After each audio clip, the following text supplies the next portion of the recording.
There we go. All right, so let's get started. On the left side, we have FF and the Pancakes with, oh Jesus Christ, Zidzi on Stitches, Stampy on Rhaegar, Grumpy Kitten on Dahaka, Mr. G on Tassadar, and Courtney on Tychus. Zizigi is an interesting name.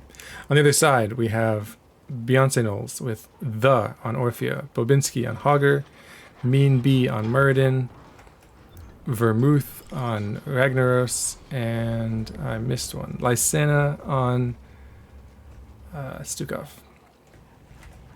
Talents, we have Colossal Totem, Press the Advantage, Tissue Regeneration, Patchwork Creation, versus On the Prowl, Reactive Ballista Spores, Third Wind, Ancestral Strength, and Engulfing Flame. We do get a hook onto the Muradin, but a lot more damage comes onto the Stukov. It's interesting that we have two of the previous very strong healers with the Rhaegar and the Stukov. They both got changed in the patch. But the Stukov isn't taking the previous build, and the Rhaegar, with his talents, you know, can't take the same build because it's not the same talents anymore.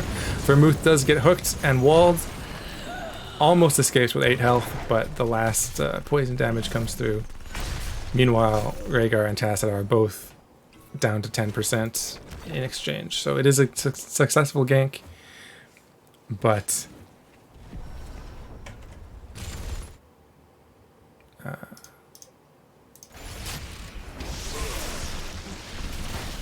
they didn't get it for free. Sorry, I just had to... The scores weren't set to 0, I had to reset them. Meanwhile, okay, we have Hogger taking his Gnoll camp, and FF and the Pancakes taking theirs. I feel like with Bobinski taking Hogger and this particular map, I feel like this would have been Beyonce Gnolls map pick. I'm not sure for... I can't say for sure, but just the number of Gnolls on screen leads me to believe it. I'll also point out Beyonce Gnolls did have a placeholder team logo. I quickly photoshopped Beyonce's face onto a few Gnolls for them for this week playcast. It's not particularly well done. I hope they get their own logo soon.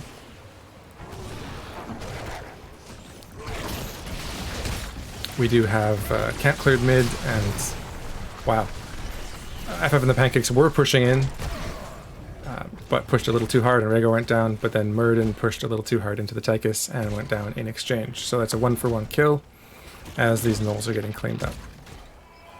A lot of big bursty damage. The Orphea is dangerous when she lands her skill shots, and it looks like she landed them there onto that Rhaegar. Get ready to free them. Both teams at level 5. Objective spawning soon. Bot lane, just some damage traded out here and there. Top lane, same thing, just soaking the waves.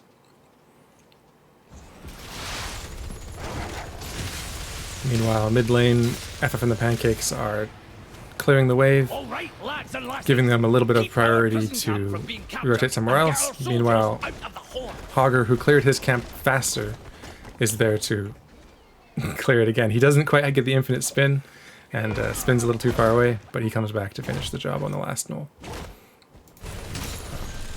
FF and the Pancakes doing theirs as well, a little bit behind. The few seconds is a chance for Beyonce Gnolls to come in and take this camp, take this objective, but by himself, Bobinski probably not going to take it quickly, and FF and the Pancakes can rotate up. Dahaka burrows in, but it was all bait.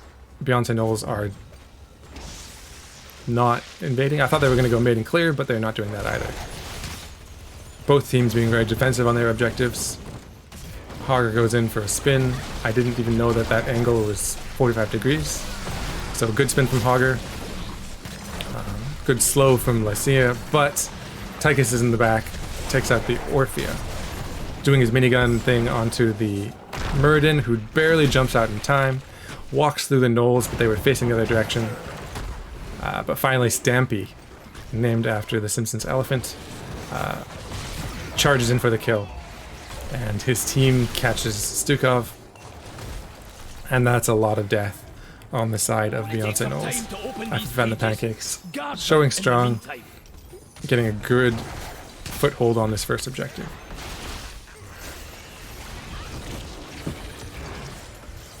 Orpheus poking in, but by herself. She did take the Chomp cooldown reset. Not likely she can take on a whole team by herself, but I would like to see it. Hogger spins, a bunch of damage comes in, Muradin doing some channeling. They're trying to stop this. Orphea actually does successfully channel, with the Lycia silence keeping the team from interrupting her. But their whole team took a lot of damage in the meantime. It's going to be an uphill battle to keep this from being channeled again. The hook somehow goes around the Muradin and catches the Orphea, and they both go down. Dahaka finishes the channel. We do have Ragnaros using his traits, but it's too late. The channel came through. And here comes the first objective on the side of FF and the Pancakes. For the Alliance! So it was very well done stopping the channel, but they took so much damage that they couldn't really hold their position, which is a little unfortunate. Tens are on the way as this mid objective gets cleared out very quickly. Hogger's there to clear bottom, and the team is going to rotate top. Meanwhile, the wall's already taken down, and they're pushing in onto the fort.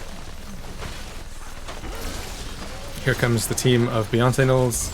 The fort is going to go down, no question.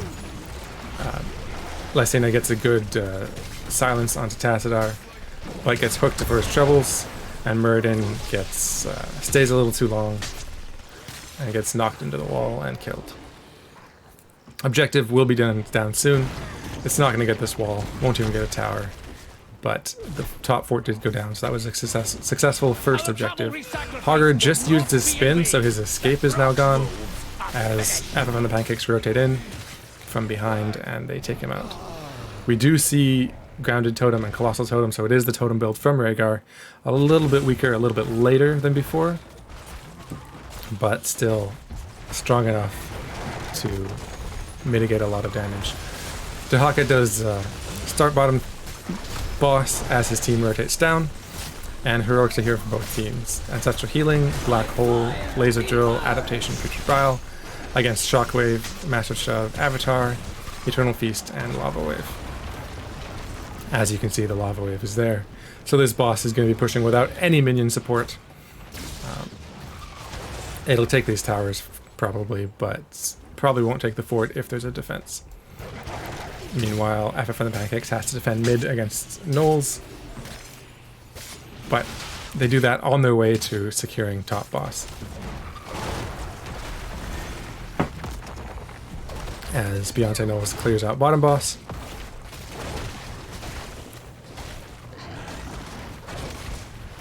Mid gets cleared up. FF and the Pancakes are very close to 13s.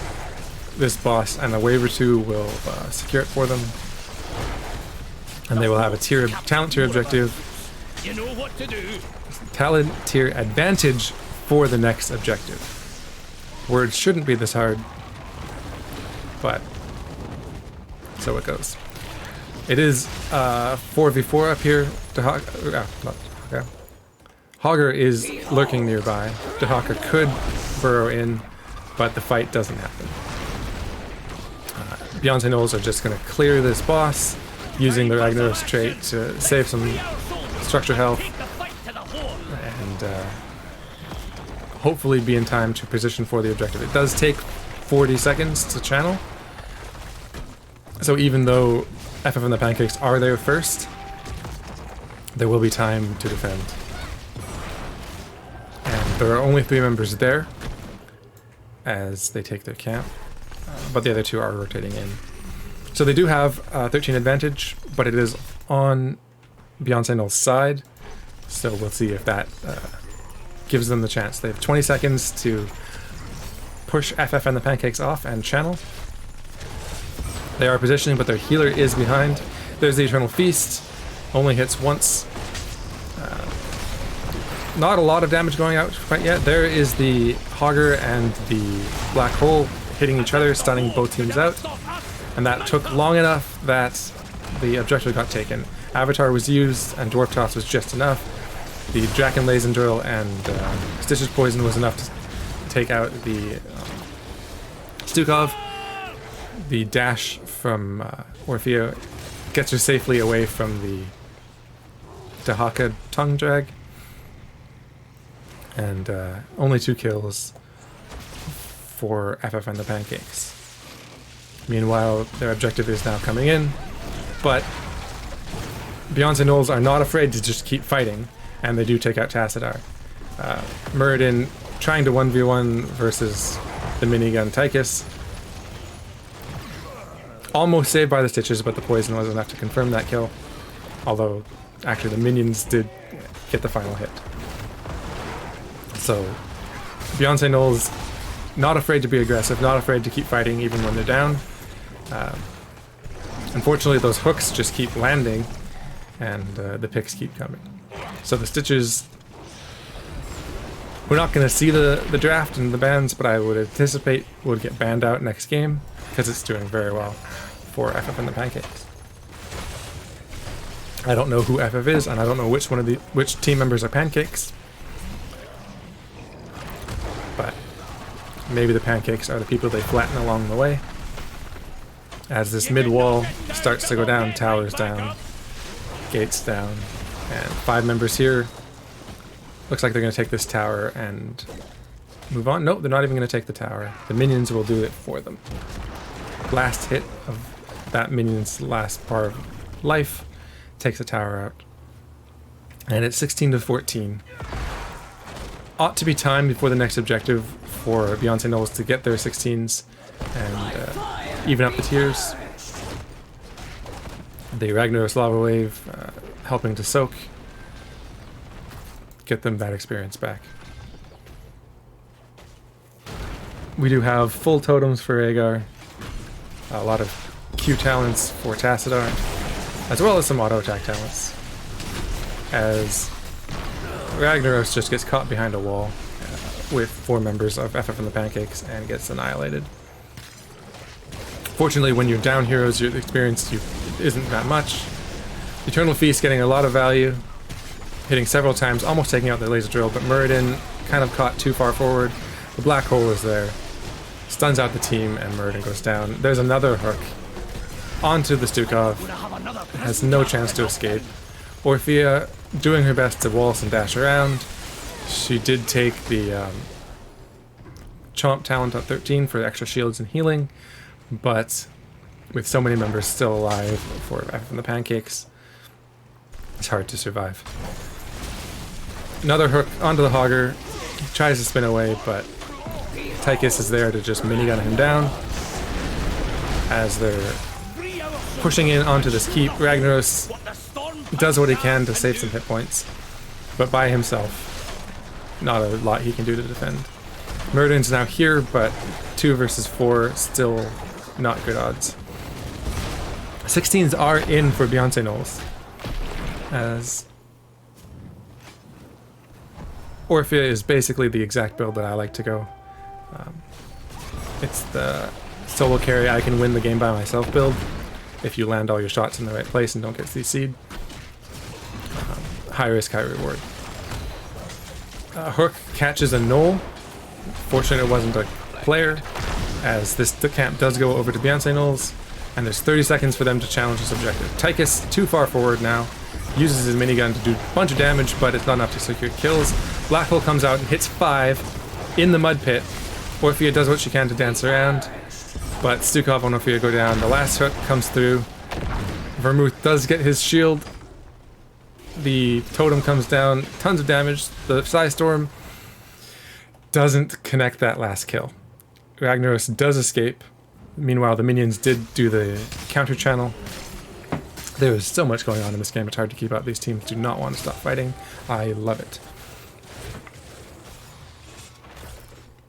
But With 3 members dead, the channel should go over to FF and the Pancakes as they push in on the remaining 2 keeps. The unfortunate part for Beyonce Gnolls is that the objective did take so long that Tychus is going to be revived, and they're going to have 5 members alive to push with. And 20s are just around the corner. Let's do this! So it's going to be a very uphill defense over here. Looks like they're going bot first. They are walking out very far. Stukov puts his looking armor on the minions and gets slowed by the totem. Hogger ults to stun the team out to let Stukov back up. Black Hole does come through. Muradin is in there, has his dwarf toss. And even though they were up very far forward, nobody dies. So, successful disengage. Here comes the Ragnarok's trait.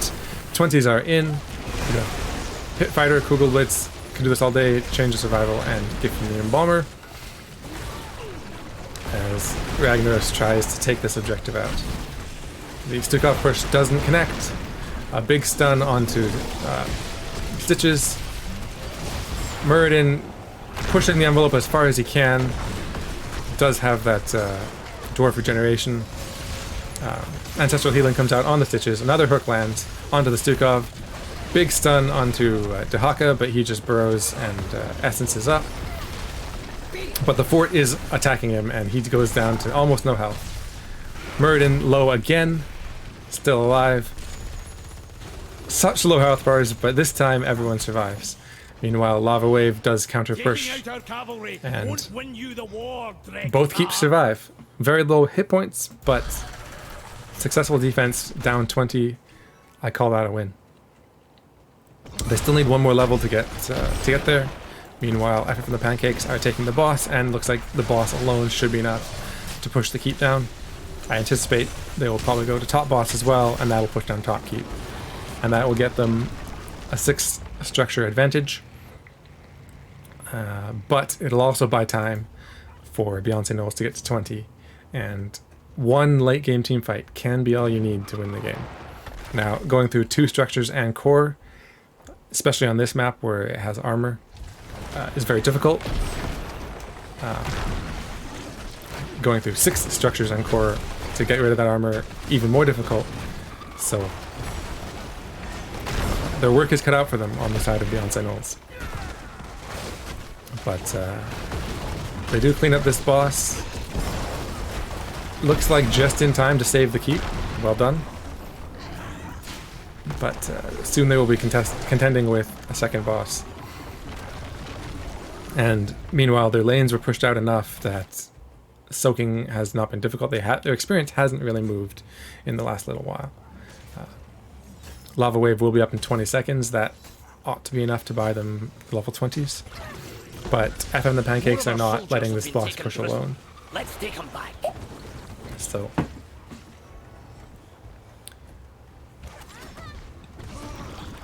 Muradin comes in from the flank, gets a stun, and just walks away.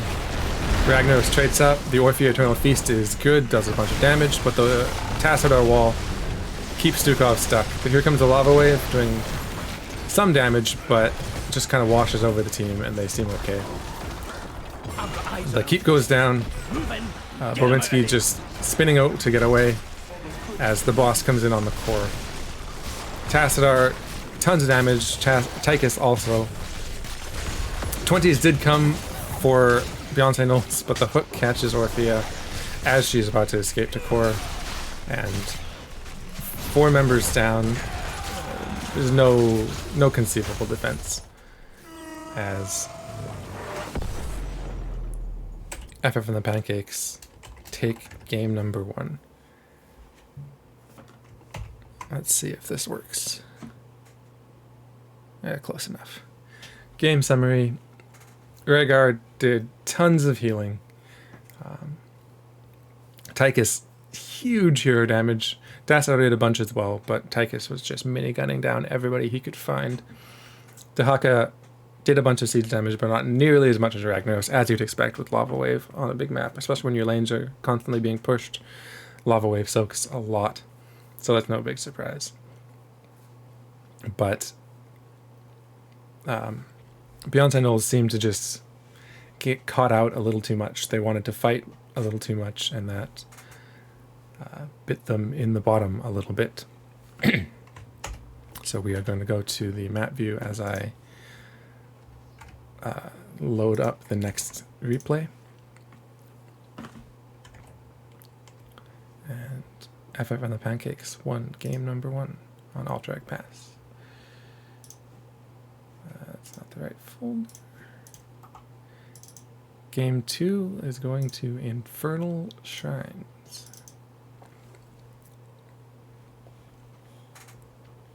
Again, I don't know whether Beyonce Gnolls opted to go for first pick or map pick.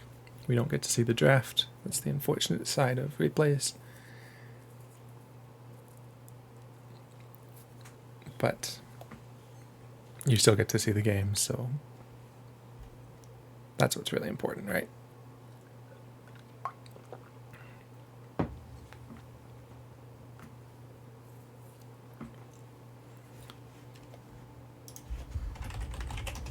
Just starting up the next one. I like to completely exit out of the game and just load the replay file. It seems to run smoother that way.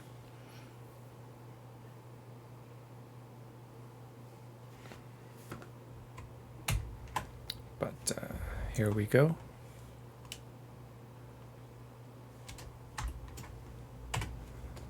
Hopefully the teams are still on the same side. Prepare yourselves for battle, heroes. We have Stampy on Illidan,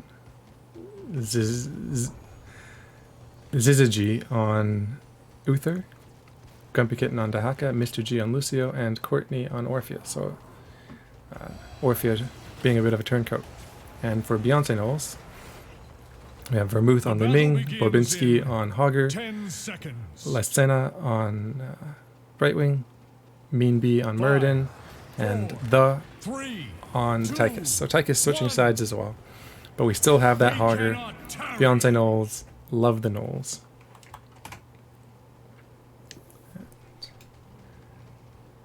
We have on the Prowl, Quarterback, Hypershift, Aether Walker, and Dwarf Block against Wave of Light, Tissue Regeneration, On Point, Party Mix, and Battered Assault. Mid-brawl, Muradin just kind of sitting in bush.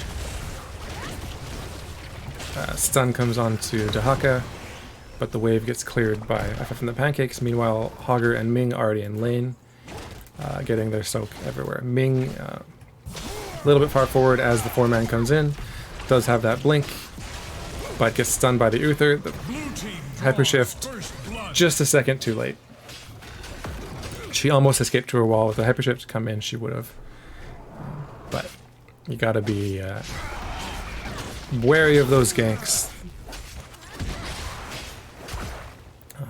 Tychus comes back down, does a bunch of damage onto the Illidan, but just soaks the lane as FF and the Pancakes move in on the bottom camp. With the Illidan there, this should be no problem. Quarterback just getting some damage. Tychus knew they were there, but there's nothing he could really do about it. Li Ming sharking around. Looks to come in just for the fight.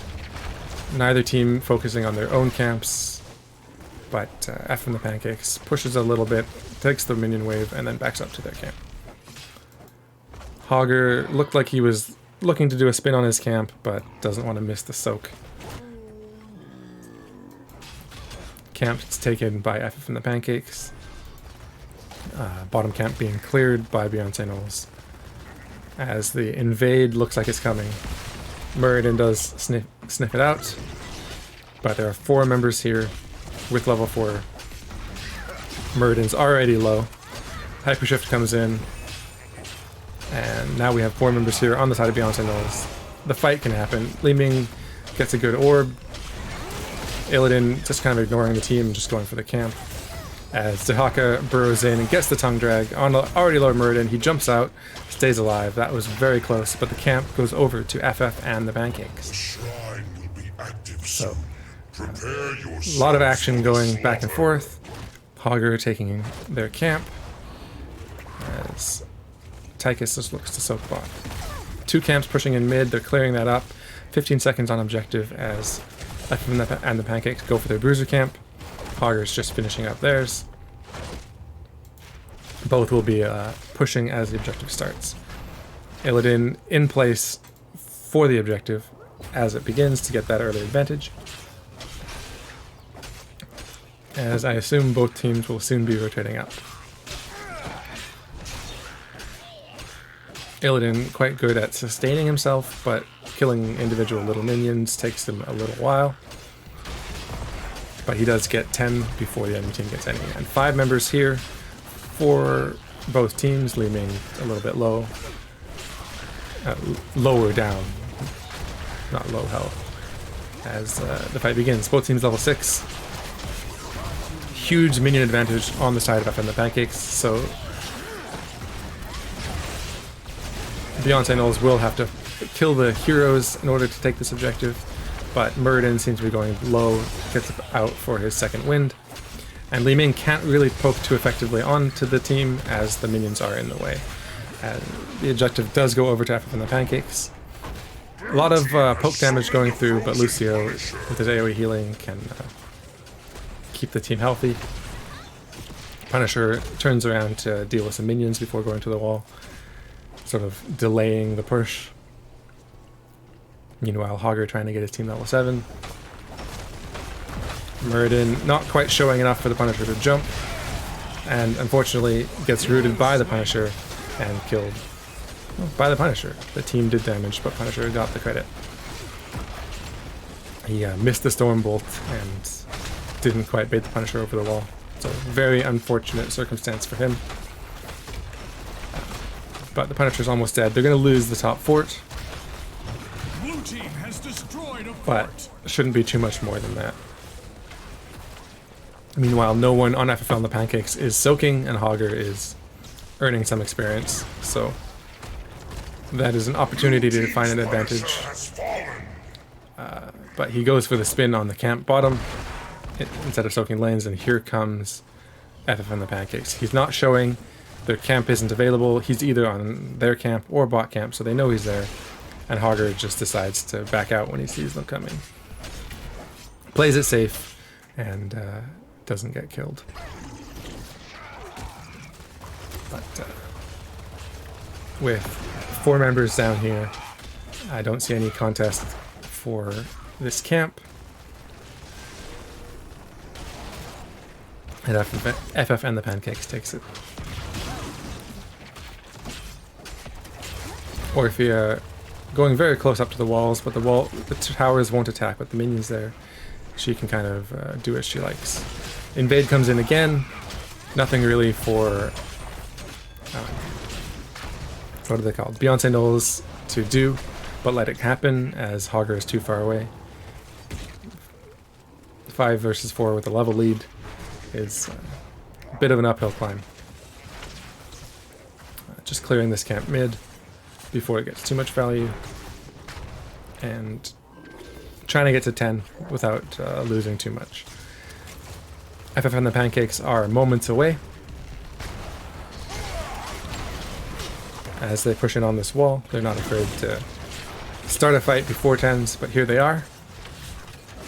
We do have Divine Shield, Adaptation, Eternal Feast, Sound Barrier, and Metamorphosis. So the main tank Uther,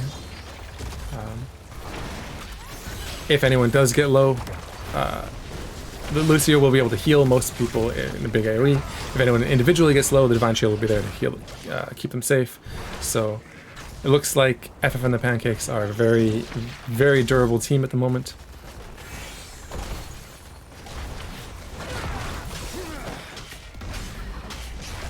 And sort of a hypercarrier Illidan can kind of dance as much as he wants with the armor and possible Divine Shield. It's very scary to fight into sometimes. But 10s are here for Beyonce Gnolls. Shockwave, Odin, Blink Heal, Disintegrate, and Avatar. They were able to buy time and just play safe until 10s came in, so very good for them.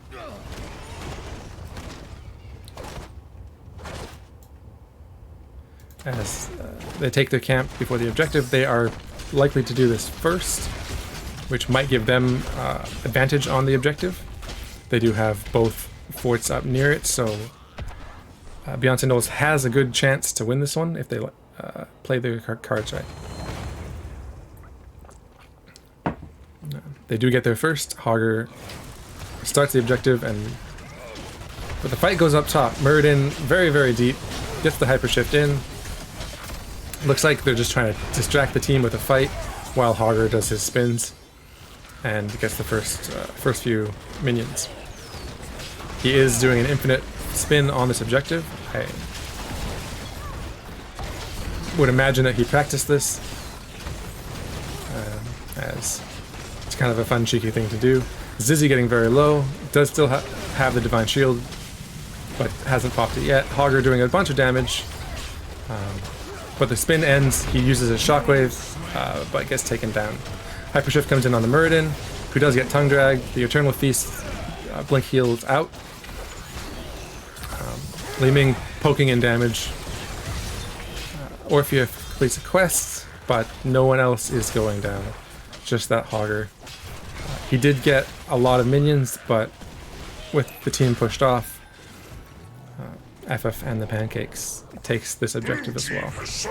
Meanwhile, however, Beyonce Gnolls did win the offlane with their Kazra camp, not Kazra, Summoner camp, whatever it's called. So they're getting some value top. This fort will go down as Hogger looks to take a camp behind enemy lines. Blue team has destroyed a fort. The jump comes through onto the Muradin. Unfortunately, Lysena blink healed onto him, and Muradin had the jump out, but Brightwing didn't, and she goes down, trying to help out her teammate. Odin comes through, the jump gets baited over, and while he's stunned, he gets tongue dragged and murdered. So the follow-up stun was there. And the Odin just poking down what he can. This keep... Ooh, Orphea does get the kill. This keep will go down, but the core won't, unless someone else dies. There is the tongue drag follow-up on the stun, and the CC is there. Hogger does get killed, and now we have an Illidan on the core. That is dangerous. Stormbolt comes through onto Lucio, but Illidan is just diving, dodging, juking around, and I don't see the defense being here, unfortunately. The sound barrier just to make sure, but there's not really an answer to Illidan here, just doing what it can. The members are very low, the damage was there. If they had some more time, they might have been able to get some kills, but that's going to be it for game number 2, as FF and the Pancakes take it. Orphea and Li Ming, very comparable damage, both top siege and top hero damage on their team, but FF and the Pancakes was able to win the team fights, get the early camps, get the early invades, and just with the double support, they were just very healthy all the time, and it was really hard to deal with. So GG's both teams. Congratulations to FF and the Pancakes for their 2-0 victory, and good luck to both teams in their next match.